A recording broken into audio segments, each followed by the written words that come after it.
Hey everybody, on today's podcast of Yes, It's Legal, I'm Josh, and today running for Congress, Jack Allen.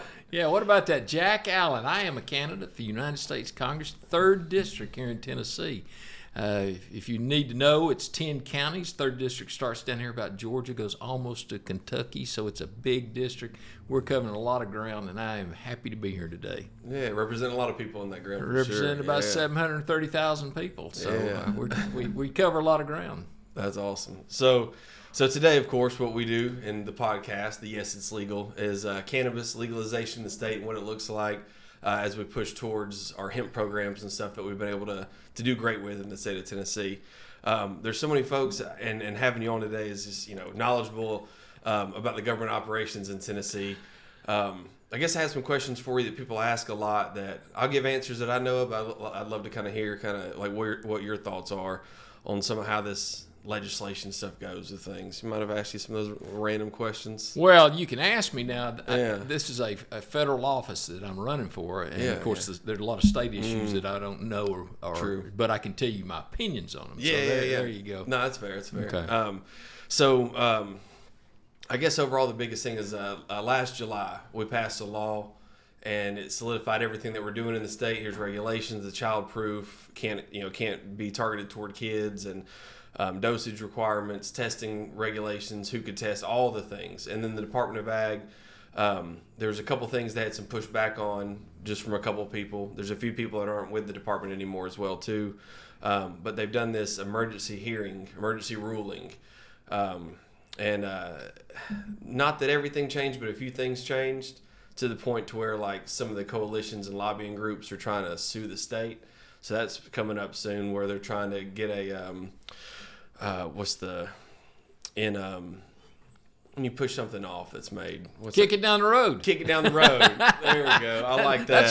That's what politicians love to do, is kick it down the road. Kick it down there the you road. go. Yeah, let's just do it. Yeah, so there was so they're trying to kick it down the road with this lawsuit about this thing before it does whatever. But like, do you have any insight on like what that looks like, or what we could like, what our user group and us and anybody in the state of Tennessee could do to kind of voice their opinion on any of this stuff going on? Well, I'm probably the last person you need to be talking about how we push this forward, because if you look at my campaign is about balancing the budget, about fiscal responsibility, about health care, and that's why you're not talking today about health care, and about border security, and all the things at the federal level that I'm working on. I am not as focused on the state.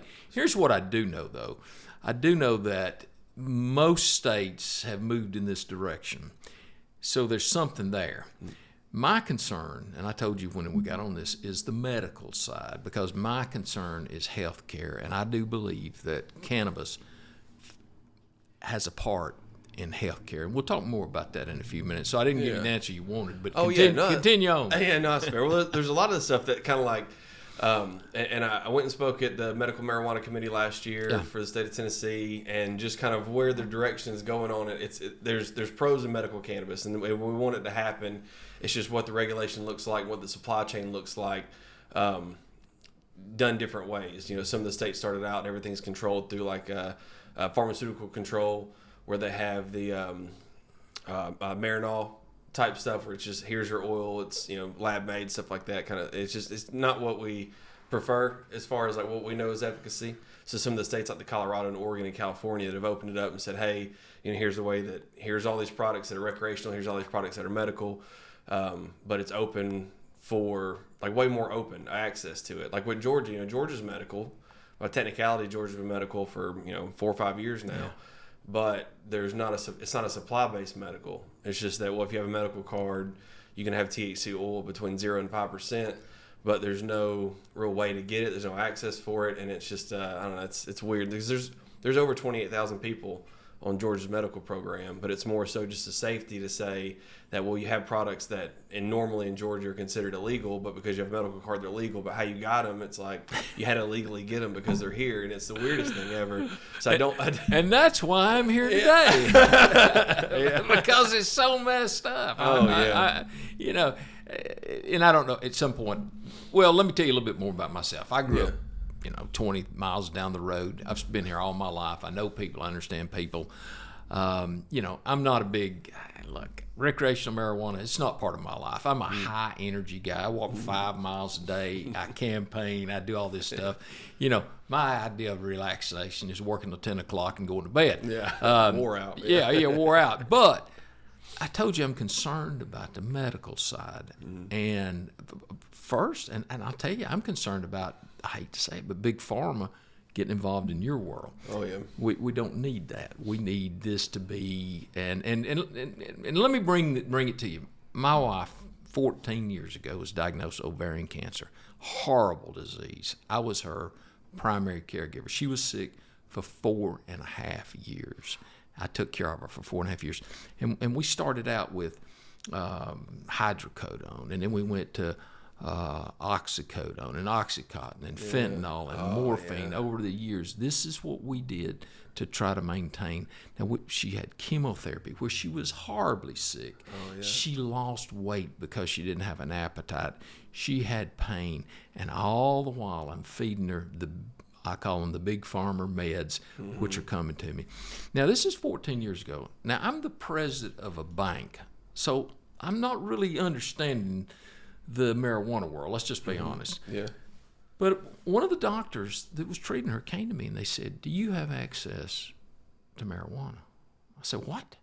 They said, "Do you have access to marijuana?" I said, "No, I don't have access to marijuana." But he looked, he said, "If you had some, I think it would be easier on her." Now, I stayed the course, but I regret every day. I regret that I didn't go find something different, because you don't, until you watch somebody die from being over medicated and their quality of life, you say, hey, why didn't I do something different? So that's why I'm talking to you about this. Yeah. My friends tell me, had I been able to get my hands on some, whatever, perhaps her appetite, you don't understand.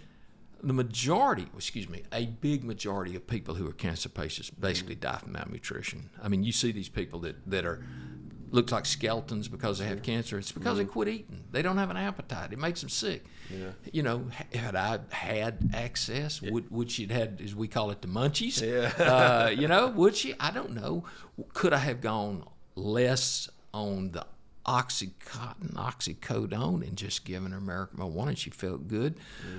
Would she not have been as sick when she took her 36 rounds of chemotherapy?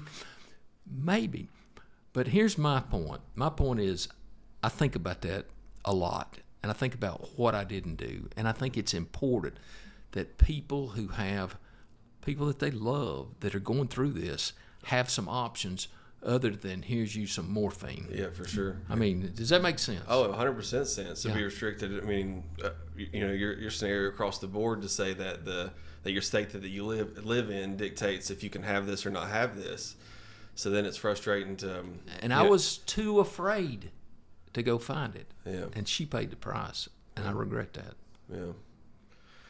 Frustrating aspect, and I'm sure a lot of folks have to deal with the same thing you've dealt with, and there's been a lot of waves. Sadly, 14 years ago was a little before Tennessee started to get on board with some of the stuff, but they've definitely started making a lot of changes in the right direction. And some of that fight that we fight for is to not have to go back to the way that it was, and we encounter that every year.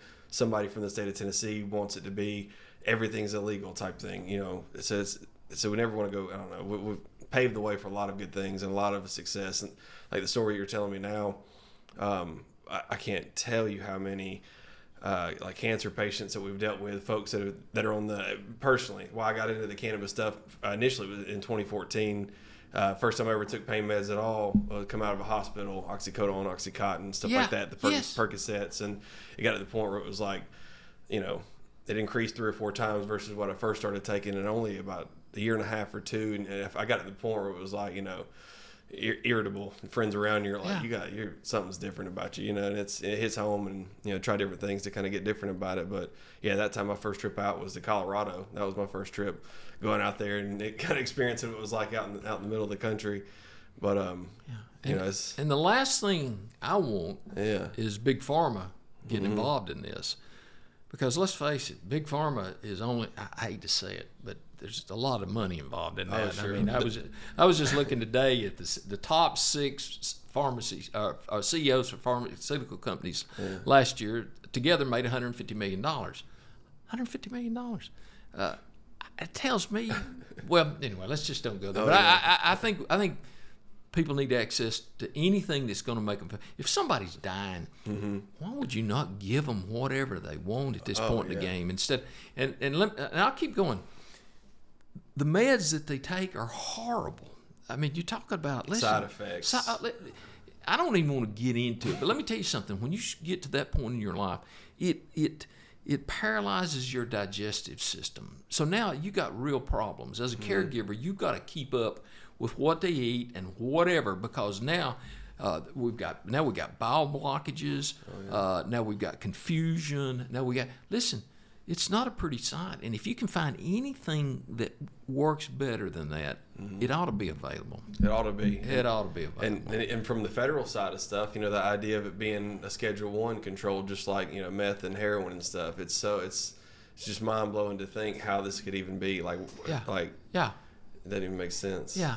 And then it would take just a guy like me that's a caregiver that says, I should try this, but I don't know how to do it. I mean, I ought to be able to go down to my neighborhood Snapdragon. Neighborhood Snapdragon and say, my wife is on chemotherapy and she doesn't feel good. What do you got? And you say, well, what's that? I mean, here's the strongest thing we got. Try half of it. But it ought to be that simple. Yeah, It ought to be that simple, because I may be wrong, but I suspect in the cannabis world you don't have a lot of overdoses, do you?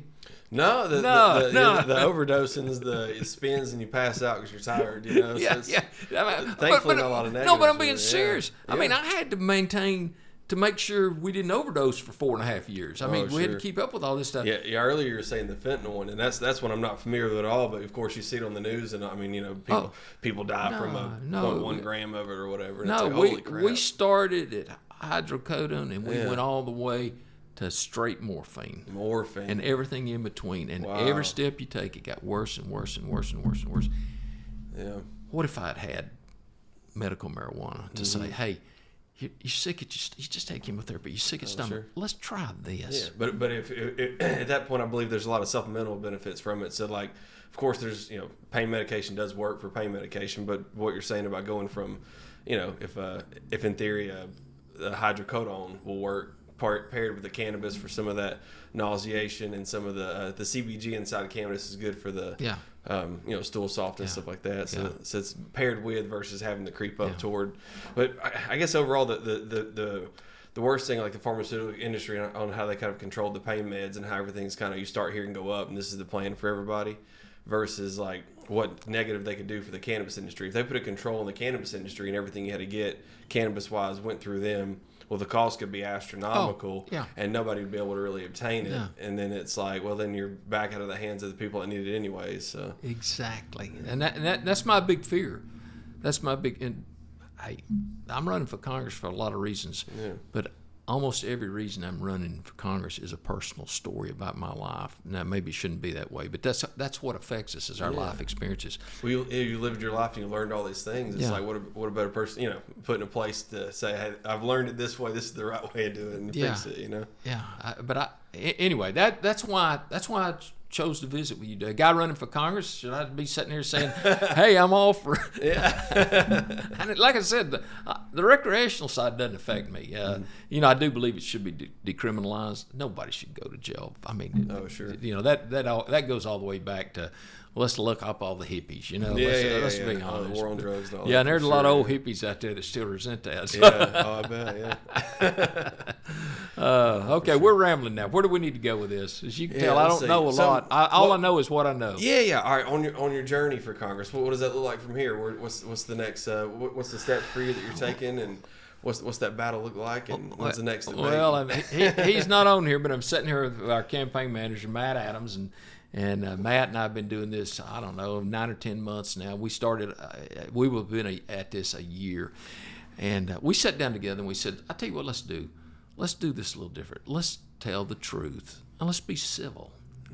we don't use the word fight in our campaign. You know, everybody says, "I'll fight for you." I'll Oh, fight yeah. for you. We don't do that. We don't. Let's just find solutions. Let's just work together. You know, we have covered 25,000 miles because, you know, Wow. I mean, we're a low budget campaign, and everybody looked at us and said, "You can't do it. You can't do it." We said, "Why can't you do it?" Yeah. We're a low budget campaign, but we get up and we go every day and we go talk to people, and then we listen to people. And a lot of people will tell us things that we don't know, and a lot of people tell us things that we already know. But here's the thing that we do know is, and we start right here at the Georgia line, and we go all the way to La Follette and Jacksboro and Wartburg and all those places up there, because this is a gerrymandered district. But everybody says the same thing, and they don't feel like that Congress is listening to them. Oh, sure. They feel like Congress is up there doing deflections. They're doing impeachments, and they're doing all these hearings that don't matter, while their lives are being affected by things like, you know, the medical world. Oh, sure. You know, I mean, it makes so much sense. Like, you know, when you go up there, the big talking points. Y'all go every year, the February, March time, the Hemp Day on the Hill, all that kind of stuff. Yeah. Talk to the senators, representatives of our state, and I mean, I'm sure you're spot on. And then getting into the lobbying side of stuff, learning the lobbying. That they don't really. I think you're right. They don't listen to the citizens. do you know how much was spent 2023 from the healthcare industry lobbying nationwide? No. $4 billion. $4 billion. billion.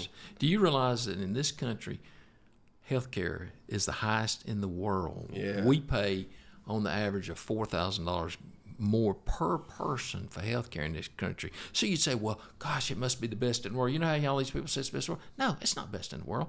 We're probably number 11 in quality of healthcare. quality of Wow. healthcare. And so you say, if we're paying this much, it's just, what's the difference? A lot of people in the middle making a money. lot of people in the middle making money, and that is, I go up into these rural areas, and I'm a rural guy. I spent my whole life up in McMinn County. Almost my whole life in McMinn County.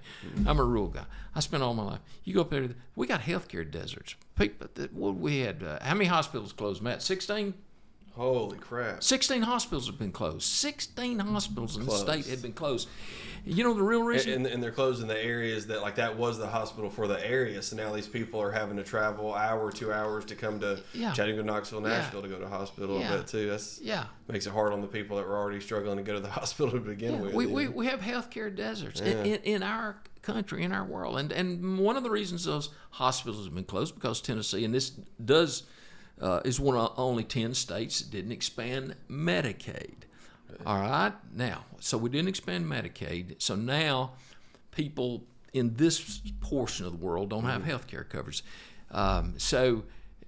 We've done away with probably up to 15,000 jobs of people that went to health care that can't get paid now. And so you're losing these hospitals, and people in the middle are getting caught up. Oh, sure. And it's very frustrating. Oh, yeah. Plus, all the people out of work from hospitals having to close. You know, people go for higher education and want to work in their hometown or whatnot and come back to work at the hospital and it's gone. Yeah. I can imagine. Yeah, that's our emphasis, is trying to get health care, at least clinics, at least nurses, at least doctors back into rural communities, and it's hard to do. Oh, yeah, no, that makes sense. I guess corporation side, I guess the only potential I could even see for that is like when the smaller ones close, and then places like the Erlanger, the Memorials, they'll see the desert and hopefully move out there, but then it's being controlled by a bigger hospital. Pros and cons to that. Hey, I don't know. We spent a day at Erlanger, yeah, and I have a lot of respect for the folks at Erlanger. They got a tough way to go because they're the safety net hospital. If you have a problem here, that's where you go. And they have a lot of challenges. Financially, they have challenges.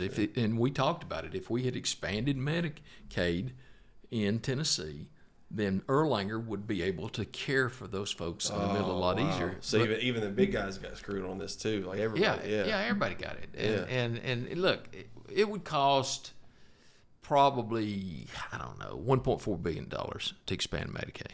That's a lot of money. But let's flip the switch. In the past few years, the Tennessee legislature has done away with the Halls tax. Okay. The Halls tax was a tax that was based on generally wealthier people who had investments outside the state of Tennessee. Gotcha. They did away with it. That's $350 million that only say for the rich, but then not money spent on the in the industry of the government. And just in the past month or so, the legislature's done away or reduced franchise tax. Now these are corporations, businesses outside the state of Tennessee. That's another maybe $400 million. Wow! But yet we're not going to provide health care for people in rural areas. I mean, where's our priorities here? Yeah. And I'm not running as a congressman. I don't have a lot of pull on that because those are state issues. Sure. But as a human being, yeah. I'm going to mention it. Yeah. Because people ought to raise their hand and say, "Hey, wait a minute, what's going on here?" Oh, yeah. It's just, the stuff like that. That's like that's not going to make the news, But no, it's not going to make the news. But who are you working for here? You know? Oh yeah, for sure. Well, I mean, like it's I don't know. The news is fed what we want to hear and what they want to tell us. Is some of that's frustrating to be able to the negatives going on in the state that we don't have any control over. Yeah. But on a decline in a negative way. Yeah. That's frustrating. But we're trying to use instead of using common sense, I like to say good sense. We're just trying to use good sense. I mean, if you need healthy people and you need educated people. That's what the state ought to be focused on. Let's have the healthiest and let's have the most educated people in the country, and then everything else probably take care of itself. Yeah, you're not wrong. Yeah, more jobs. So companies want to move here because they know the candidates will be qualified. Yeah, that makes sense. Yeah, so you need me to be the spokesman for your organization. That's it. All right, what have we missed here? Now I'm interviewing you. Yeah, me. Oh, let's see. I tend to do that. I like a good chat back and forth for sure. Oh man. So changes on a federal level as far as earlier you mentioned a bunch of important topics that Tennessee could represent on a federal level. What does that look like as far as like the immigration status? Like how does? Well, let's talk about that. Yeah. Immigration has such a negative connotation, and it's been a political thing for years. I mean, and the problem is the immigrants get caught in the middle. Now, our birth rate in this country is 1.6%. 1.6%. We're not replacing ourselves. We need 200,000 or 300,000 people in this country a year just to keep the lights on. Look, all the baby boomers and people are getting older. Yeah. And as Josh was in here the other day, and I was talking to him. He does construction, and we were talking about how do you find people to put a roof on the house. Mm-hmm. We all know. Oh yeah. We all know. So we were so close. The most conservative Republican group put together an immigration bill a few months ago that was everything wrote out. Well, nothing's perfect, but it was closer than anything we've seen in years. And I was excited. I said, now we're going to do something about this. We're going to have judges. We'll slow down the border. We're going to do all the things that need to be done. But it didn't get to the House. And why didn't it get to the House? You know why? Because, I hate to say it, but Donald Trump said, we're not going to tackle immigration now because I don't want that fixed. Yeah, okay. And so now we're all sitting here, So push back a year for the push back. Okay. He said, I want to fix it. Yeah. Well, somebody needs to fix it. And sure. and one of the things that we say if we go to Congress, we don't care who gets the credit. We're going to work across the aisle. We're going to talk to anybody. We just got to get some stuff fixed. Mm-hmm. The deficit. Let's talk about that for a minute. $34.5 trillion. Do you realize? That's went up exponentially just in the past, 10 or 15 years? Yeah. Huh? It went up $8 trillion just in the 4 years of the Trump administration, and he was supposed to be the conservative guy. Yeah. My gosh, what are we doing here? What is happening? Numbers aren't real. Let me just give you an idea. Listen to this. Number one, cash going out. They call it expenditures. Yeah, the cashless. Yeah, cashless everything. All right. But what are we spending money? Social Security. It's a biggie. Mm-hmm. Healthcare, Medicare, Medicaid. Number two. You know what number three is? Would you think it would be the national defense? You've been an Army man. You think it'd be national defense? Oh, no, it's not national defense. It's interest on the debt. That's number three. We're talking about $900 billion a year, just interest on the debt. Now, let's talk about that. If George Washington was 9 years old and somebody said, George, you need to hand out $100 a second, You know how long it would take him to get to 900 billion? Billion? His family would still be handing out $100 bills. Now, that's just the interest. We're not talking about the debt.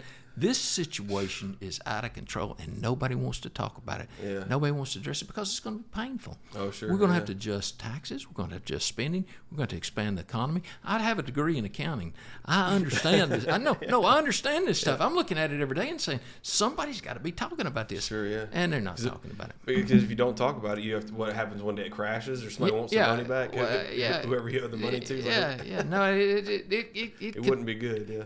It could end real bad. Oh, yeah, for sure. For everybody. Yeah. But the reason nobody wants to talk about it because it's not a fun thing to talk about. If I look at somebody and say, we're going to have to cut some spending here, or if I look at somebody and say, I'm going to adjust your taxes, they're not going to like it. Yeah. But you got to be bold. You got to do it. Somebody's got to do it. And that's why I'm running for office, because I'm not looking for friends. Yeah. I'm not looking for a career. All I want is kids, grandkids to be able to go to bed at night and say, I live in a great country. Yeah.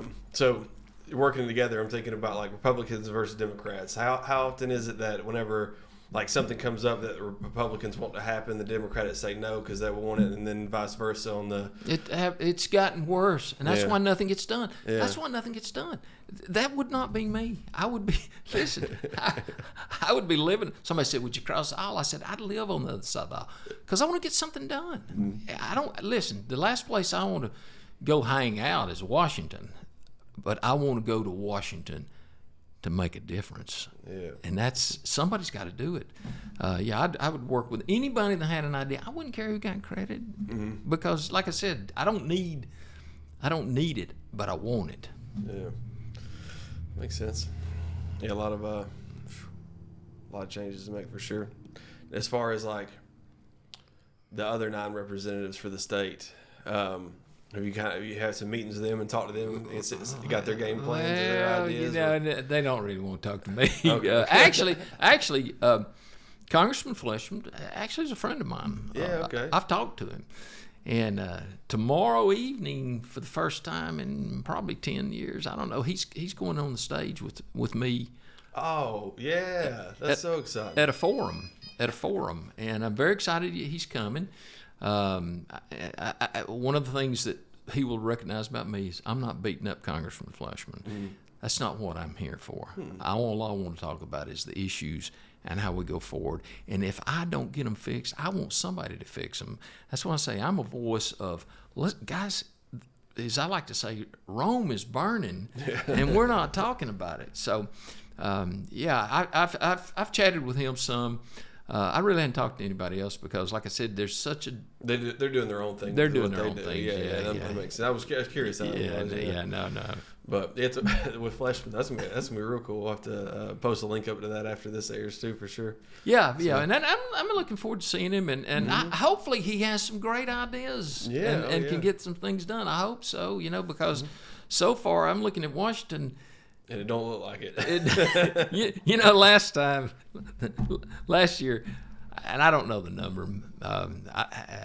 They might have had 25 or 30 bills. I don't know. It was the most non-productive Congress in the history of the country. I do know that. But half the bills were naming post offices. Oh, wow. Yeah. I mean, Rome's burning, and we're naming post offices. But I'm sure they were good names. So. Yeah, I'm sure. As the post office crumbles right now. Yeah. That is funny though. Yeah. Well, what's the rest of your campaign look like? When's the vote? And how do people get this information on register to vote? Well, we've won the primary because we were the only person running. I think I want you to think about that for a minute. 730,000 people in this district. I'm the only one running on the Democratic platform, and nobody's running again. I mean, what's going on here? It's because people are so... Well, two things. They're not happy with the political world, and the other is that this is a gerrymandered district, and it's 4,500 square miles. I mean, I've driven 25,000 miles just running up. I'm one of those unique people that I don't have a job or a wife, and so I can do it. But most people can't. So we're going to continue to push. We're going to continue, as I say, we're going to be civil, and we're going to tell the truth, and we're going to hopefully make people think, or not make them, but encourage them to think and say, maybe things could be a little bit different. We always could use help. If you want to go to jackallenforcongress.com and look at our platform, look at what we're doing, send me a word of encouragement, and sometimes I get some not so encouraging words, but you know what? We listen to them all. Certainly I wouldn't be a good politician if I didn't say, and we could use some money. But if you want to donate, chip in $5 to the campaign. Like I said, we're running this thing, but we were told on the front end you can't run a campaign for less than $1.5 million. We don't have $1.5 million. We're not anywhere near $1.5 million. But guess what? We get up and we go to work every day, and we use all the free media that we can get to tell our stories. So anyway, that's it. I appreciate your time. Well, I appreciate your time, Jack, coming on, talking to us, and spreading some light, stuff like that. It's just, especially, I think this is going to do good getting out to the reach of where we're at, because all of our stores are in your district and Great. stuff. So I think that'll be good. And then just all the questions people have about what the future looks like for representatives of the state and what direction they're going to go, stuff like that. So I had a great time chatting with you for sure. So, well, thanks for what you're doing. Thanks for having us, and I hope I see you along the campaign trail. Yeah, for sure. Thank you. Yeah. Right. Good. Thank you. Appreciate it. All right. Today's episode of Yes, It's Legal. Thanks so much, and like, follow, subscribe. See you next week. That's good.